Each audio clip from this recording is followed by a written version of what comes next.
Ayan, yes ma'am, hello po. Opo, kasi gusto ko sanang mag-share ng konti sa inyo. Hingin ko sana yung GCash nyo. Bakit po? Yung number na 470 na binigay nyo kahapon. Yes ma'am. Ano po Nasa, nangyari? sa Pampanga po ako. Ah, So, ta- kaya hingin ko Pampanga ako. Di ba, palagi ako nagme-message sa inyo kasi wala pa akong furniture. yes ma'am, ngayon po, ano po nangyari? Tinayaan nyo po?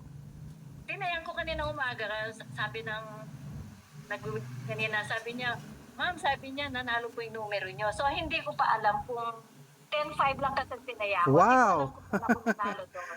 Di ma'am, But still a blessing. sige Still a ma'am, blessing. nakakatuwa po, nanalo po kayo. Ang gusto lang po namin manood kayo tapos kunin nyo yung lucky numbers, tayaan nyo. Congratulations po.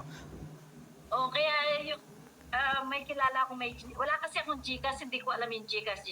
Sige ma'am, Kasi, hindi naman po kami humihingi ng balato. hindi naman sa ganon. It's from my own.